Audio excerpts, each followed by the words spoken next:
Further enhancements to employment rights, including rest breaks and neonatal care leave, are being progressed by DfE, so I went along to the department to find out more. Talking to Minister Tim Johnston in relation to changes to employment law, what has changed and how has it changed? Thanks, Phil. Yeah, well, I think certainly from the start, from the kick-off from this administration, I think there was a clear plans within the Ireland Plan to make sure that we were looking at a range of things across government, updating legislation.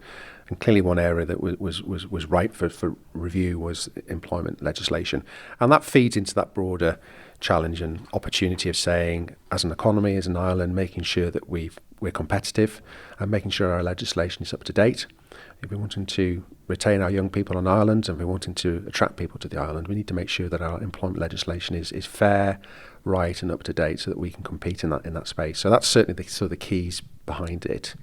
And that's very much driven what's happened. So yeah, I mean, there's been a range of things that have changed. As I say, the first employment amendment bill came through. That's in place now. So some of the actions are coming in on the 1st of April this year.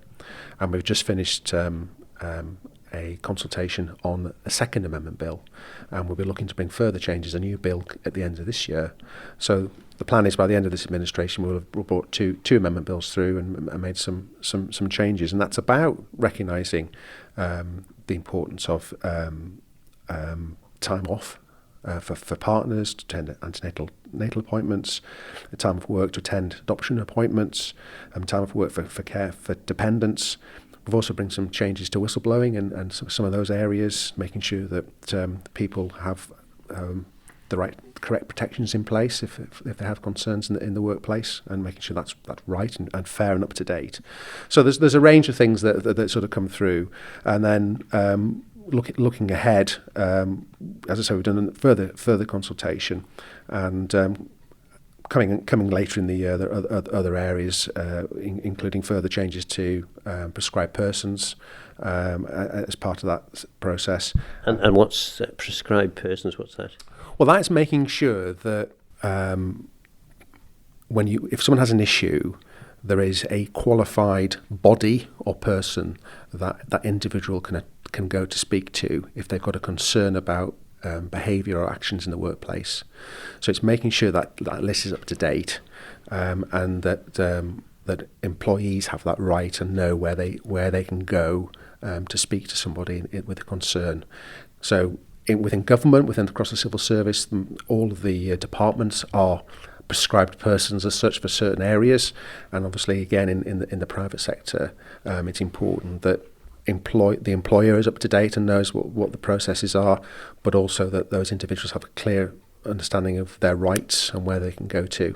And certainly, for example, Manchester Relations fully up to speed on all of this. And there's someone can go and speak to get free of charge advice if they've got any concerns in the workplace. A lot of this seems sensible if you happen to be someone who works and is employed. How does this, though, impact particularly, I guess, on smaller business, but it would be medium-sized and larger businesses just the same? How does it impact on those businesses, and are they content with this? Because obviously part of the ambition of this government, yet to be dramatically fulfilled at least, is to grow the economy. So does this inhibit that growth in any way? I think we always recognise there's a balance. On the one hand, if employers aren't offering proper processes in place, then you could argue you're not going to have a productive and satisfied workforce. So I think it's in the interests of employers to make sure that they're offering the right conditions for their employees, conditions that potentially they could get elsewhere. I think again this is about making sure as an island we're competitive and we have the right legislation in place in this area, because that's important. But also, yes, I recognise that there's a balance, and we have to be careful, recognising as an island we do have a lot of small, medium-sized businesses, like you say. So certainly there's been a lot of consultation with businesses on this in this area, so a lot of discussions, and I think we've always been open with that, and we've tried to find that middle ground, and I think generally we've managed to do that. And I guess this is a good time to bring in newly appointed interim Chief Exec. Is it interim Chief Exec? Well, you describe who you are and what your new title is. Thanks, Phil. So, interim Chief Officer of the Department for Enterprise, Andy Stewart. So following obviously recent announcements, Mark Lewin will be stepping into the role as an interim Chief Executive Officer at Isle of Man Government, so the centre, and will be leaving the reins here for me to take over. Again, similarly in an interim role as Chief Officer of the Department of Enterprise.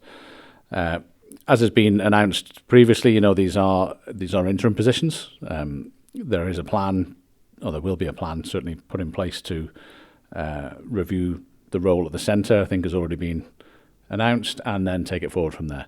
So, I have been lucky enough to be in the department actually just over 22 years in various guises, all the way back from when it was the Department of Trade and Industry. We have a team of dedicated people at the department. Clearly, in 2017, we took a significant shift in terms of refocusing the department, creating the executive agency model. And they really do sit at the heart of the business development function and doing the thinking, bringing that private sector expertise in on a voluntary basis. They all give their time to come forward with their ideas, their challenge and their direction, focusing around how they develop those respective sectors, the work that's gone on. Obviously, we've heard from Tim and the business agency, and recognising and shifting that focus to the local economy, which is crucial, but has often been a difficult space for the department to be in because of the risk of creating an unfair competition or anti-competitive environment. But it's absolutely crucial, as called out in the economic strategy and island plan, that we invest in our local economy, that we have a vibrant island that people want to live, work, and invest in. So there is the ship is steady. There's some great people here. Work will continue at great speed where we need to.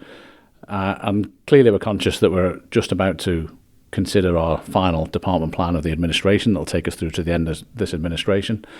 And there'll be some focus on exactly what we're going to focus on, what we're going to deliver, and how we bring the economy forward with us. Just building on what the Minister said, and there is that need for balance, and there is a recognition that employers already provide a range of benefits and ancillary offers to their employees outside of the basic pay. There's an element of fairness around here as well. So a number of employers, obviously we have a number of small employers, but there's a large number of medium to large size organisations, many of which have affiliations or head offices in the UK, and many of them actually already apply UK policy and UK best practice to their employment terms and conditions. So there is sometimes a bit of an imbalance between what the Isle of Man has offered as statutory protections across a range of employment matters to what's available in the UK and elsewhere where people look for best practice. So an element of the changes is to bring us in the Isle of Man in line, recognising that we have fell out of step in a number of areas, but also those key things around supporting what the Island Plan wants to create or promote, which is a more family-friendly working practices. That the Isle of Man is a good place to start, raise a family. So when we talk about things like antenatal leave and allowing partners to have the same or equal access to some of those rights, there's a key element of that running through the changes that we're introducing from the 1st of April as well. And specifically then about those new provisions, how does that change where we actually are at the moment? So I think the Minister touched, but just to build on it, the changes that have come through as a result of the first bill and now amended the Employment Act, they do allow a statutory right for partners to have time off work for antenatal appointments. And that's different to where we are at the moment. It is different from where we are at the moment. Yeah. So it recognises that, and they're flowing all the way through to shared parental leave, which I'll touch on in a second. It recognises that there are often more than one person who is obviously impacted by the decision to start to raise a family, So allowing statutory provision to take time off work to attend those antenatal appointments, to be there to provide support. Similarly, that extends through to adoption, recognising that adoption is equally a significant change for adoptive parents. Time off to work to care for dependents in certain instances, and then through to perhaps one of the changes which has grabbed some of the headlines is the extension of a statutory ability to take shared parental leave. That's something that's been in place in a number of jurisdictions for a while. That isn't coming forward on the 1st of April. There's some further work to do. We have the enabling provisions, which are catered for in the bill and changed to the Act. And we're now working with Treasury on the finer detail to make sure that there's an equivalent allowance that runs alongside the ability to take shared parental leave. So we're hoping that will be later on this year, and we're going to announce further details on that in due course. And you mentioned there about having time off to look after presumably family, or is that specifically aimed at looking after children, or does that include elderly relatives as well? So there are some provisions which involve other dependents as well, and those are defined. But it's largely focusing around improvement of family rights.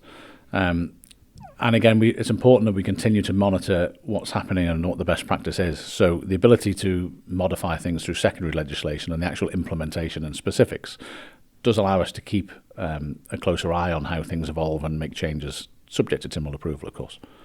And that was a great civil service answer.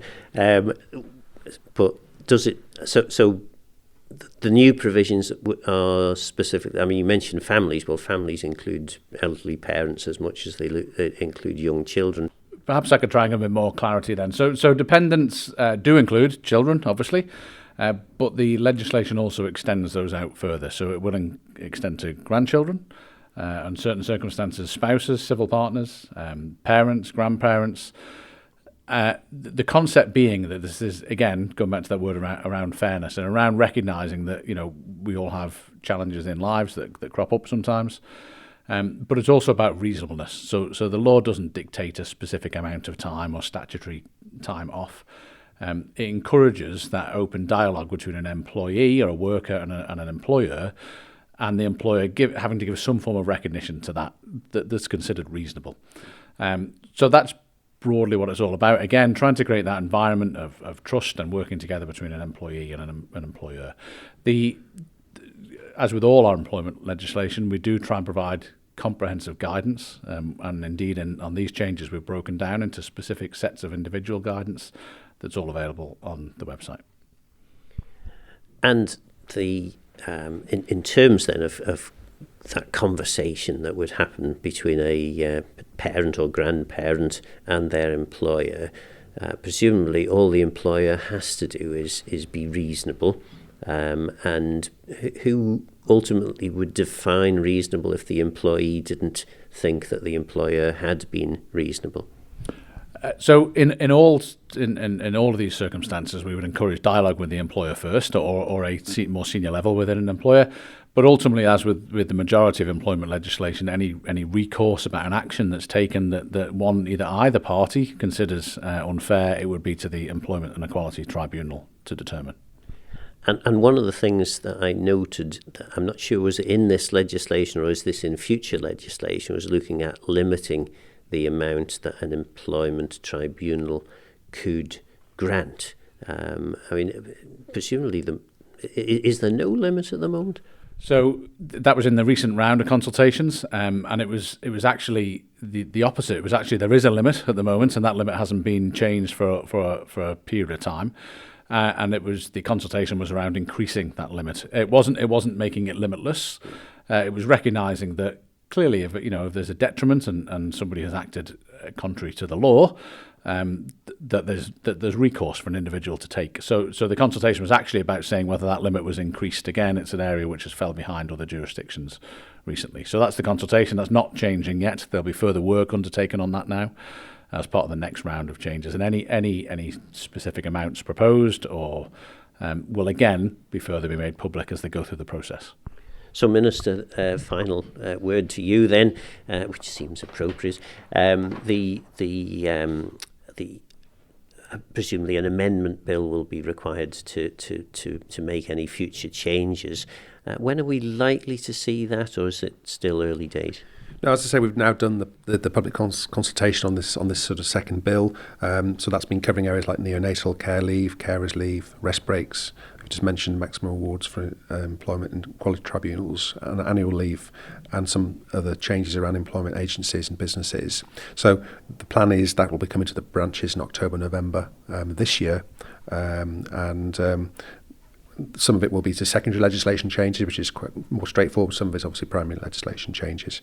So I think the earliest we're looking at actually coming in would be about April 27, other than some other bits that are just secondary, which could come in sooner. So that's where we're at, basically. I think it's also important to make the point on all of this, of course, is that any changes going forward, this is all about statutory minimums, and I think we recognise that a lot of employers already do this at least or even more as part of their package anyway. But it's important to make sure that those statutory minimums are up to date. And Minister, one of the interesting things that has been being progressed by your department recently, of course, is the local economy strategy, and some quite novel ideas coming forward to try and support local business and the local economy generally.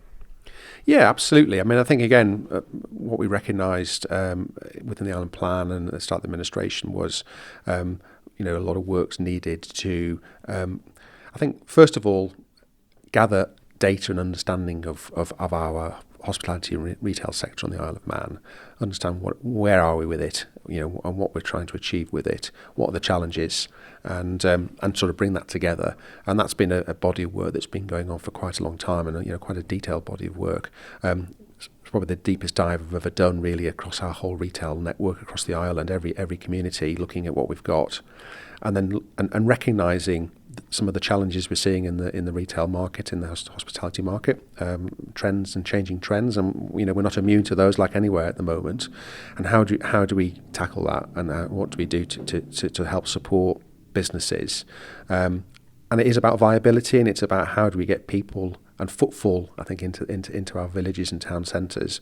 How do we get them to be more vibrant? How do we invest in them in a fair way and in an open way? And how do we sort of engage the wider community in that, not just business, but also local authorities as well, and then the wider public, to make sure that we've all got a stake, I think, in our town centres and village centres, and making them fit for the future, recognising that needs change as well. And talking to another Tim, so maybe if you introduce yourself to start with. Yeah, I'm Tim Cowsall, Chief Executive of the Business Agency in the Department for Enterprise.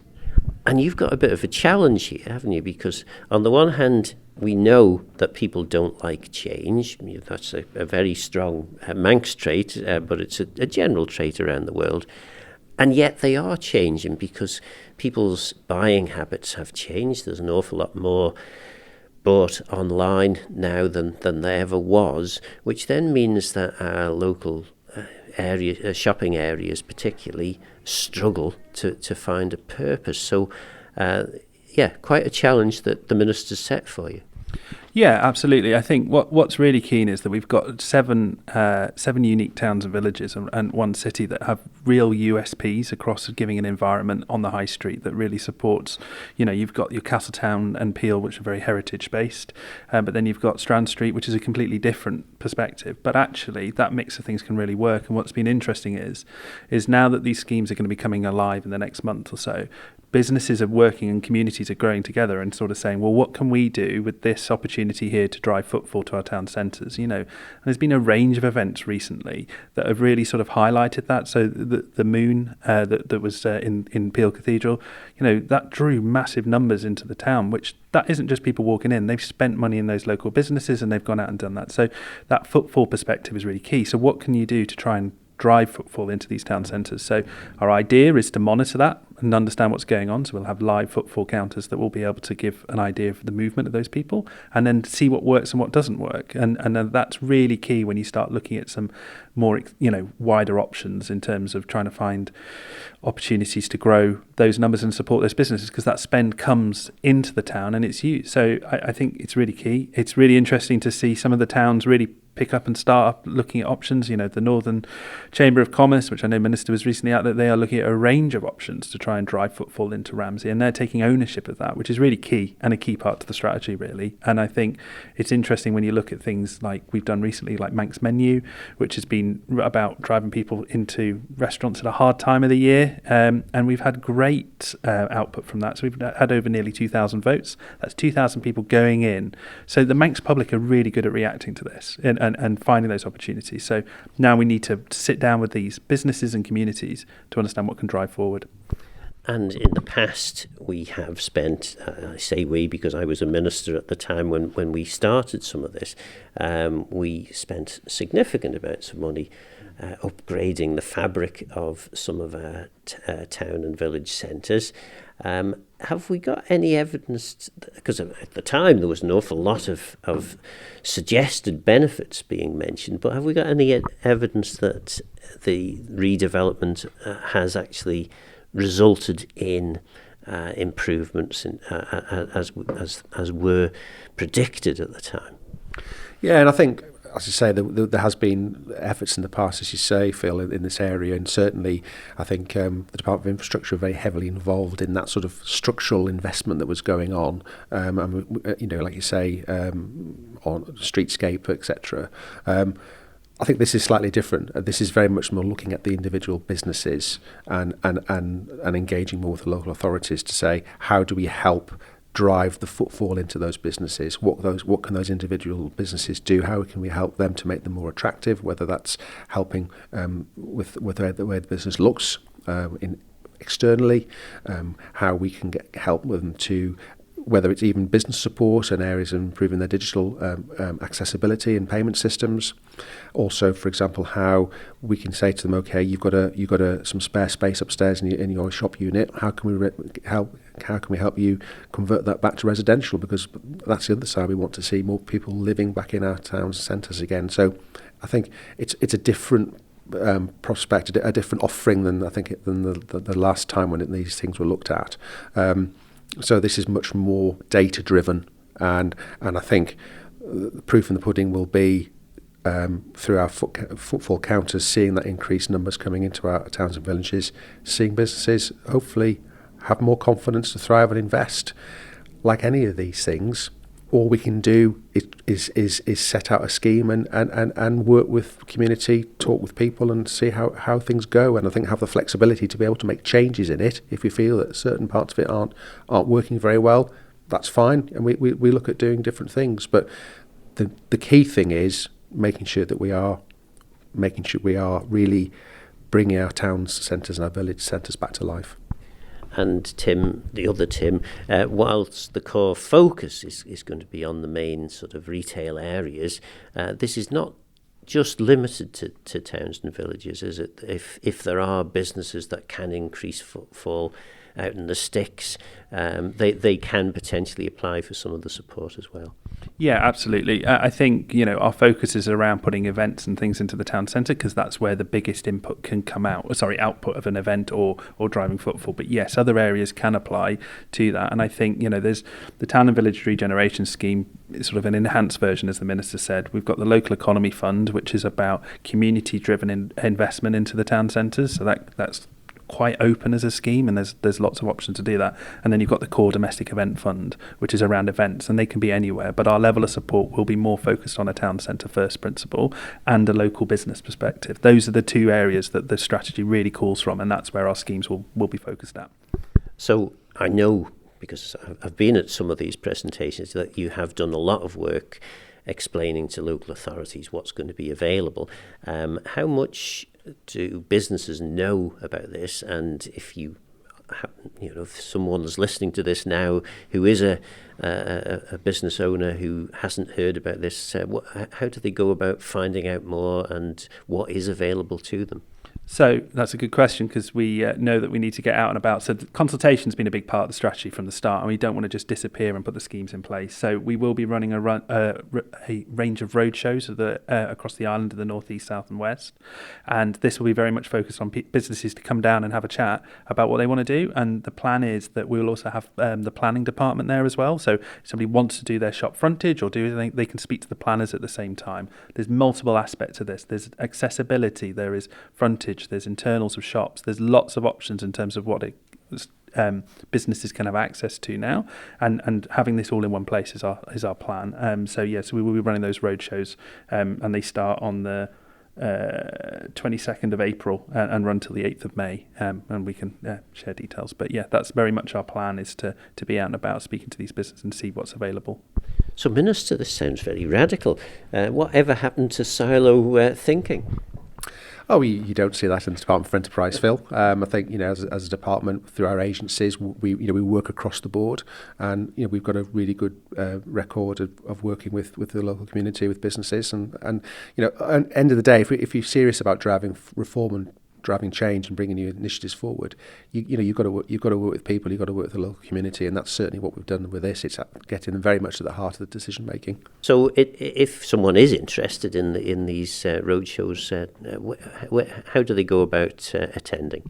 So if you look at our Business Isle of Man webpage, and also our Facebook and LinkedIn, they'll have all the details on there. But they start on the 22nd of April at the Eye Museum, and then we hope to then go 28th of April to the Mountain Innovation Centre in Ramsey, and then we'll have the west and south from there afterwards. But all the details are on our Facebook page, where people can find out more information. And there will be, so like I said, the planning will be there. We're hoping that the Destination First Board will be represented there as well, alongside the Visit Agency, and the Digital Agency will also be there to talk about AI and a range of things. So there'll be a range of stations for people to come up between 5 and 7 at each one of those road shows, for people just to have an informal chat and find out more about what support's available and ideas coming forward. That was Minister Tim Johnson, Interim Chief Officer Andy Stewart, and Tim Cowsall. So what do you think? Is enough being done to support the local economy? Are the improved standards for workers a much-needed introduction or a hindrance to Manx businesses? Perhaps they're both. For now, I'm Phil Gaughan. Good Mayo. Thanks for listening.